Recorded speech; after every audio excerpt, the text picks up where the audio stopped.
Later, at Sakamoto's shop, Lu arrived 2 hours late, immediately drawing Shin's ire.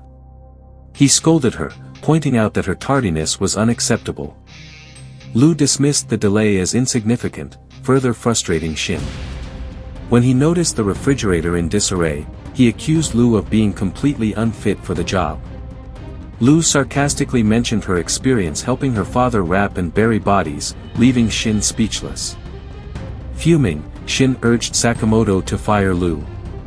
However, Sakamoto calmly told her to apologize if she was late again. Both Shin and Lu froze, shocked by his unusually diplomatic tone. Noticing their expressions, Sakamoto asked why they looked at him as if he were a ghost. Suddenly, another Sakamoto walked into the shop. Before Shin could react, the newcomer lunged at Sakamoto with a knife. Sakamoto dodged effortlessly, countering by placing a weapon at the imposter's neck. The fake Sakamoto laughed as his appearance changed, revealing himself as an old acquaintance. Introducing himself as Tojo, he warned Sakamoto that a $1 million bounty had been placed on his head, attracting assassins from everywhere. At that moment, a pizza delivery man entered, only to reveal himself as an assassin. Before he could strike, Tojo swiftly overpowered him. As Tojo prepared to leave, he warned Sakamoto to be prepared for the battles ahead. Elsewhere, inside the assassin headquarters, leaders debated Sakamoto's threat level. Just as they dismissed him, Sakamoto's face appeared on their surveillance feed. Calmly, he looked directly into the camera and declared, "I'm waiting." Then, he shot the hidden camera, leaving his enemies stunned. Later, Sakamoto and Shin sat outside the shop, reflecting on the recent turn of events. Shin voiced his doubts about Tojo, admitting he wasn't sure if he could be trusted. If Tojo's warning was true, however, they were likely heading for serious trouble. Sakamoto, calm as ever, reassured Shin that they were fine for now, enjoying good food and drink, but emphasized the importance of being prepared.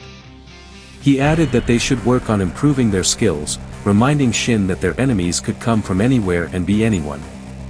Sakamoto's wife and daughter approached them, with his daughter bouncing with excitement.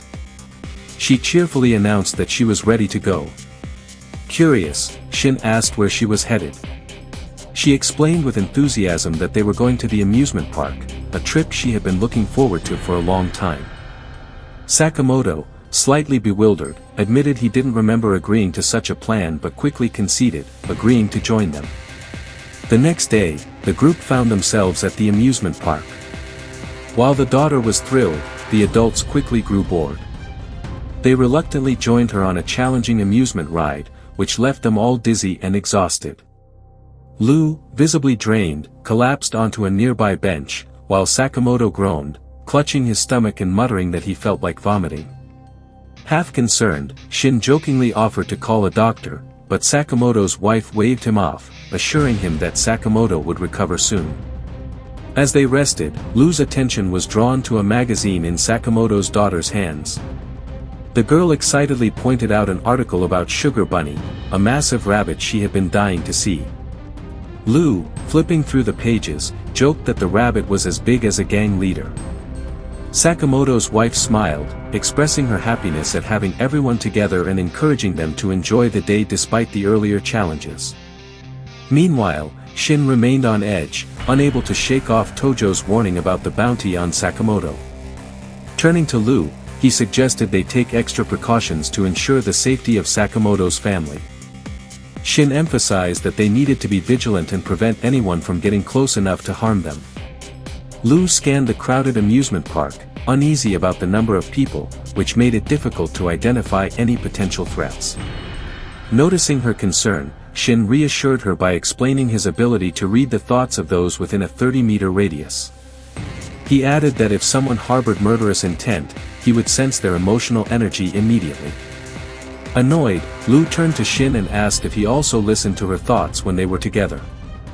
Shin denied it, stating he was too preoccupied with other matters to bother. Somewhat relieved, Lu remarked that his skill was useful, albeit a bit invasive. Moments later, Shin sensed the presence of a killer nearby. His demeanor shifted as he warned Sakamoto of the approaching threat. Sakamoto acknowledged it with calm composure, while Lu stepped in to distract Sakamoto's wife and daughter, ensuring they remained oblivious to what was unfolding. The assassin, known as the Cleaner, emerged from the crowd, locking eyes with Sakamoto. The tension escalated as the two moved closer, silently sizing each other up. The Cleaner suddenly lunged, drawing a knife from his box in a lightning-fast motion. In response, Sakamoto snatched a pen from the assassin's pocket and stabbed it into his body, neutralizing him in a single, efficient strike. Shin and Lu arrived immediately, working quickly to dispose of the body. Sakamoto's wife, noticing some commotion in the distance, asked if anyone had heard anything unusual. Meanwhile, Shin and Lu discreetly transported the assassin's body to a forest on the outskirts of the city. As they worked, Shin couldn't help but marvel at Sakamoto's skill, amazed at how he had taken down the Cleaner so efficiently, seemingly without even looking at him. Elsewhere, the long-haired man from the association recalled his earlier warnings about Sakamoto's unparalleled strength, which the Cleaner had foolishly ignored. Now, however, his thoughts shifted to Shin, recognizing the potential threat posed by his ability to read thoughts from a distance. Determined to assess their capabilities further, the long-haired man resolved to test his luck against them. As Shin and Lu returned to the amusement park, Shin felt an unsettling presence nearby but couldn't pinpoint its source. Unbeknownst to him, an unknown figure passed silently behind him, blending into the crowd. Meanwhile, Sakamoto, despite feeling discomfort from his weight, joined his daughter on another ride, determined to keep her happy. Shin and Lu followed, boarding the last ride of the day together. Lu, noticing their seat choice, turned to Shin, curious and slightly puzzled. She asked why they had chosen that particular spot. The cheerful atmosphere of the park contrasted sharply with the lingering tension as both remained aware of unseen threats. Shin explained that their position was strategic, chosen to provide optimal visibility. Protection for Sakamoto's family was a priority, but Lu remained unconvinced. She pointed out a long-haired man in the area, saying she found him suspicious. Hearing her remark, the long-haired man thought to himself that she had correctly identified him. Shin, instantly picking up on the man's thoughts, realized he was the assassin they were searching for. He quickly informed Sakamoto, quietly pointing out the man to his left. Sakamoto glanced in the assassin's direction just as the man drew a concealed gun and fired. In an instant, Sakamoto deflected the bullet with a sharp, precise movement, leaving the assassin stunned. The assassin's disbelief turned to urgency as Shin sprang into action, landing squarely on the assassin and dragging him from his seat. The two grappled in midair. The assassin, quick to counter, struck Shin midair, breaking free from his grip. The two fell, crashing onto the amusement ride's metal rails. The assassin taunted Shin, mocking his recklessness and declaring his intent to kill him. Shin, despite his battered state, retorted with unwavering confidence, pointing out that Sakamoto was on his day off and that the assassin had chosen the wrong place to start trouble. As the ride's train roared toward them on the rails, Shin leapt onto it to avoid being hit. The assassin followed in pursuit, jumping high into the air and hurling knives at Shin mid-flight. Shin dodged the first knife, but the second grazed him, cutting into his side and sending him tumbling to the ground. Exhausted and disoriented, Shin struggled to regain his focus. His vision blurred as the pain from the wound began to take its toll. Standing above him, the assassin sneered, mocking Shin for taking such a hard hit. He coldly remarked that Shin looked like he was on the verge of death but admitted a grudging curiosity about his resilience. Defiant despite his condition, Shin replied that he wasn't dead yet and warned the assassin that killing him wouldn't be as easy as he thought. The assassin smirked, accusing Shin of living in denial. He compared Shin to Sakamoto, recounting the first time he had faced Sakamoto's unyielding gaze. He acknowledged that Shin's eyes carried a similar determination but claimed that he lacked true strength. According to the assassin, Shin's eyes bore the mark of a loser, someone clinging to life but too paralyzed by the fear of death to act decisively. The assassin elaborated further, asserting that anyone who stares death in the face reveals their fear. Over time, as people live longer, he explained, they become weighed down by the inevitability of death, paralyzed by its shadow. He pointed out Shin's failure to completely evade his knives as evidence of that fear, mocking him for his hesitation. Shin, unfazed by the assassin's taunts, shot back that he was the one who didn't understand anything. He called the assassin foolish and ignorant, declaring that Sakamoto wasn't like anyone else. Shin confidently stated that Sakamoto had no fear of death, not when his purpose was clear and unwavering. He explained that Sakamoto lived to protect his family, and it was that unshakable resolve that kept him alive and made him unstoppable in the face of any threat. The assassin sneered at Shin's words, claiming he saw no sign of the resolve Shin spoke of. Shin dismissed his mockery, stating that it didn't matter what the assassin perceived. He then calmly declared that there was only one viable way for the assassin to attack from their current position, subtly narrowing the assassin's options. As the amusement train approached again, Shin made a calculated short leap, momentarily confusing the assassin. Using the train's momentum, Shin positioned himself on a chair and launched a counterattack. However, the assassin managed to block his strikes with precision. Drawing a knife, the assassin launched a series of attacks. Shin dodged each strike with measured precision, his focus sharpening as he started analyzing the situation. Recalling earlier moments in their scuffle, he began piecing together the assassin's attack patterns. Seizing the opportunity, Shin grabbed hold of the assassin and leapt off the amusement train. The two plummeted into the middle of a stage performance below, their impact triggering a small explosion of pyrotechnics. One of the performers, startled and confused, asked the assassin who he was. Annoyed by the interruption, the assassin threatened to kill the performer if he didn't leave the stage. Before he could act, another performer, a large rabbit mascot, intervened, urging the frightened performer to step aside. The mascot then revealed itself to be Shin in disguise, standing ready to face the assassin. The assassin, unshaken, revealed a set of knives, declaring his intent to kill Shin. Before he could finish his threat, Shin didn't hesitate, landing a powerful punch that sent the assassin staggering backward. The audience, unaware of the deadly stakes, erupted in cheers and applause, believing the confrontation to be part of the stage act. The assassin quickly regained his footing and retaliated with a flurry of strikes, slashing at Shin with relentless speed. Yet, Shin dodged each attack skillfully, his movements calculated and fluid. Spotting an opening, Shin capitalized with another solid punch, sending the assassin reeling once more. Meanwhile, Sakamoto's wife, sitting among the audience, turned to him and commented on how realistic and thrilling the show on stage was. She noted how quiet Sakamoto had become and told their daughter that her father must be deeply engrossed in the performance.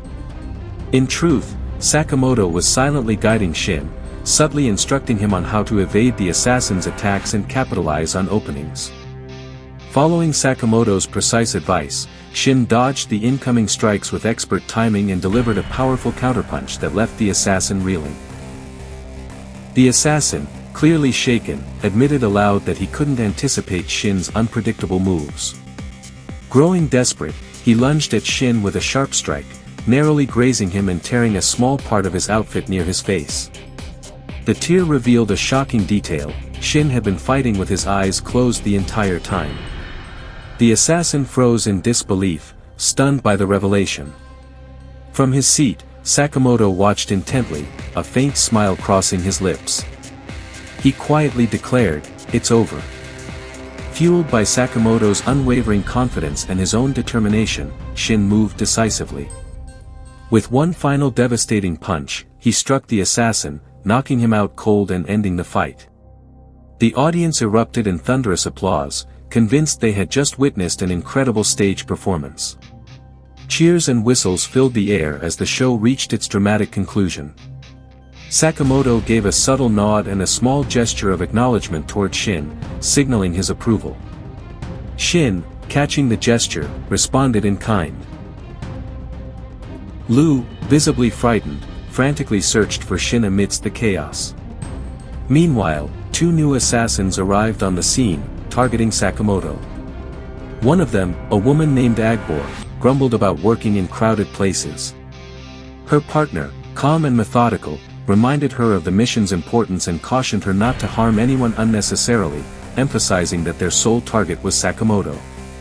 Elsewhere, Lu tended to Shin, treating his eyes with an antidote to counteract the toxins that had affected him during the earlier fight. Shin winced in pain as the antidote took effect. Lu commented that it was fortunate they had access to the remedy, while the captured assassin smugly remarked that he always carried such antidotes as a precaution. Sakamoto, direct as ever, asked the assassin who had sent him. The assassin hesitated, asking if Sakamoto would spare him if he revealed the truth.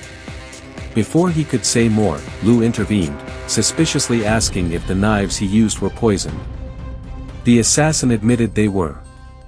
Without hesitation, Lu lightly stabbed him with one of his own blades and dropped the antidote on the ground, threatening to spill it unless he cooperated. Recalling how the two had single-handedly killed 100 men in the past, meanwhile Shin continued reassuring Sakamoto's wife that everything was fine. When she asked if the food had been insufficient, Shin quickly denied it, praising the meal as excellent. Sakamoto's daughter then asked if they didn't like the amusement park, to which Lu replied cheerfully, reassuring her that they were excited for the next ride. The group moved on, with Shin and Lu remaining vigilant while keeping the family safe. At a popcorn stand, Shin informed Sakamoto that there were no assassins nearby and that the situation seemed under control. However, Sakamoto remarked that such peaceful settings weren't ideal for killers, hinting at his unease. When they arrived at the next attraction, they realized it was a haunted house. Shin's face turned pale, muttering that it was the perfect setting for an ambush. The group cautiously entered, their guard raised. Inside the haunted house, staged ghosts and ghouls jumped out to scare visitors. Shin noted how happy Sakamoto's wife and daughter seemed, commenting on their genuine enjoyment of the attraction. Sakamoto, however, told Shin to stay alert. Moments later, an assassin emerged from the shadows and attempted to attack Shin from behind but failed. Turning his focus to Sakamoto, the assassin lunged only to be met with a flurry of rapid and precise blows that left him immobilized. Throughout the fight, Sakamoto maintained a facade of being scared by the haunted house's monsters, keeping his wife and daughter oblivious to the danger. Shin, impressed, remarked on how seamlessly Sakamoto managed to fight while pretending to be frightened. Sakamoto handed the assassin's identification card to Shin, who examined it and discovered that the attacker was a newly registered first-class assassin. Shin scoffed, commenting that if this was the level of assassin being sent after them, they had little to worry about. Ever cautious, Sakamoto reminded Shin to remain prepared for anything. Elsewhere, Bullet and Agbor monitored the group through the haunted house's surveillance cameras. Agbor remarked on Sakamoto's impressive skill, expressing amazement at his agility despite his weight. She admitted she couldn't wait to face him in person. Annoyed by Bullet's constant fidgeting, she told him to stop making noise and to quit his habit of exercising when stressed. Bullet retorted that he wasn't stressed but eager to show off his skills to Sakamoto. Agbor reassured him with a teasing tone, saying she'd leave Sakamoto to him when the time came, jokingly calling them friends. This infuriated Bullet, who shattered a bottle in anger before taking a swig of his drink. He yelled that they had never been friends and never would be. His frustration reignited memories of his first encounter with Sakamoto. He recounted the time he had been a companion to one of the trainees Sakamoto had easily defeated during training. Bullet vividly remembered watching Sakamoto practice with his gun, marveling at his precision and control. At the time, he had even complimented Sakamoto, calling him impressive. Despite Sakamoto's skill, Bullet's feelings toward him grew more complicated over time. One memory stood out sharply: Valentine's Day.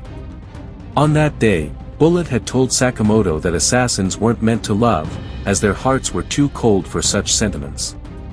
Just as he had spoken, a young woman approached Sakamoto with a Valentine's gift, boldly asking if he would be her date for the day.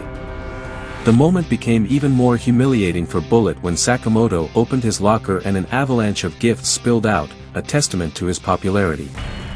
Another assassin entered the room, curious about the commotion, and asked Sakamoto who Bullet was. Sakamoto, in his typically aloof manner, simply replied, "I don't know him," brushing Bullet off completely. Humiliated and angry, Bullet stormed out, bitterness festering within him. Recounting this memory to Agbor, Bullet admitted that Sakamoto was never truly cold-hearted, unlike himself.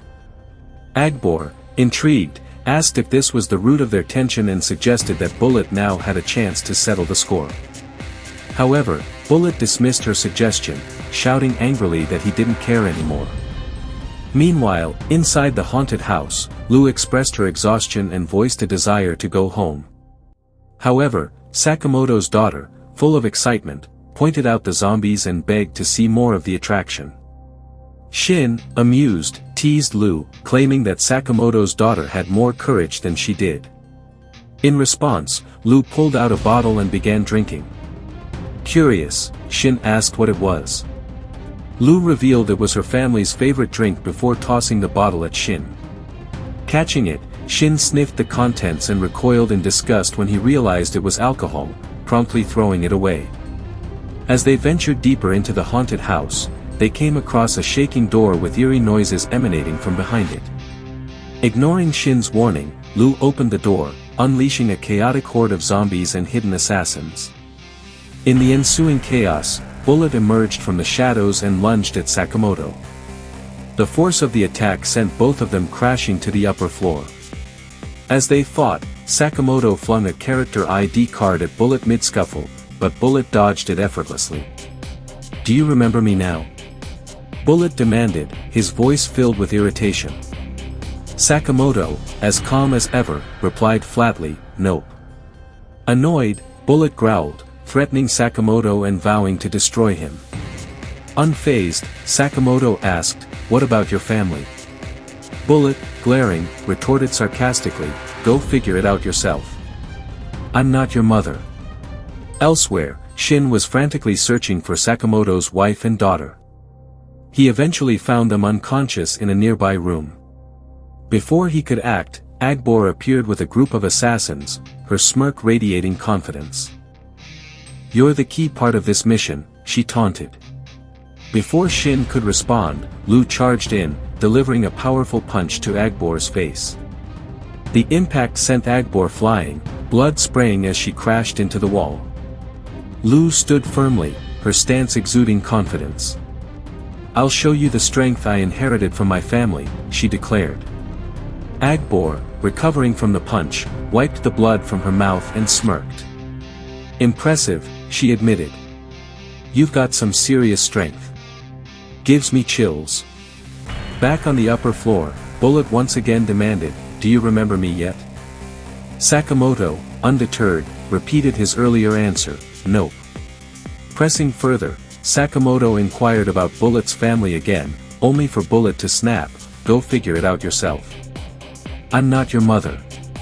Sakamoto launched an attack, but Bullet countered by tossing a small bomb. The explosion caused little damage to Sakamoto, who retaliated with a powerful strike. However, Bullet dodged skillfully and threw a cluster of colored pellets, triggering a series of controlled explosions that surrounded Sakamoto. Using the distraction to his advantage, Bullet managed to land a heavy punch on Sakamoto. Meanwhile, Agbor, observing the fight from her vantage point, smirked and announced to her group, "The party has started." She blocked a punch from Lou with ease, grabbing her hand and acknowledging her impressive strength. However, Agbor confidently claimed that Lou wasn't stronger than her. Seizing control of the fight, she grabbed Lou by the head and violently shook her until she collapsed, unconscious on the floor. Turning her attention to Shin, Agbor taunted him, saying it was now his turn to demonstrate his supposed strength. Two assassins restrained Shin, pinning him to a metal frame as one of them brought out a chainsaw. Agbor mocked Shin further, claiming that his strength only appeared when he was angry. She threatened Lou, saying she would strike her every 10 seconds, and if Lou failed to respond, she would begin cutting Shin apart with the chainsaw. Lou, tears streaming down her face, began apologizing to Shin, admitting her helplessness in the situation. Trying to diffuse the tension, Shin gave her a weak smile and muttered that she was clearly still drunk from all the alcohol she'd consumed earlier. Elsewhere, Bullet and Sakamoto continued their heated confrontation. Bullet sneered, reminding Sakamoto that he had retired 5 years ago. He claimed that Sakamoto's inability to match his attacks proved that their abilities had diverged drastically. Bullet's tone shifted to disappointment as he expressed how sad it was to see someone he had once idolized reduced to such a state. Sakamoto attempted another punch, but Bullet countered with an explosive pellet that sent him reeling. Bullet began boasting about his advanced weaponry, explosive pellets, and rocket punches that he had refined over the years. He nostalgically recalled the days when he first introduced these innovations to their team. Fueled by his growing anger, Bullet unleashed a flurry of strikes, accusing Sakamoto of being weaker than he used to be. With a final devastating kick, Bullet sent Sakamoto crashing into the far wall of the room. As Sakamoto slammed into the wall, Bullet lit a cigarette and sneered triumphantly, "Sweet dreams, Sakamoto." Just as he began to revel in his apparent victory, he heard a voice cut through the silence, calm yet menacing. Sakamoto's words echoed, "Farewell to the days of your adolescence with me." Sakamoto slowly rose, his gaze sharp and focused. He began analyzing and explaining the chemical components of Bullet's bombs, revealing his intimate knowledge of the weapon's designs and weaknesses. His calm tone unsettled Bullet, who took a step back. With determination gleaming in his eyes, Sakamoto declared, "Now I'll show you what I'm truly capable of."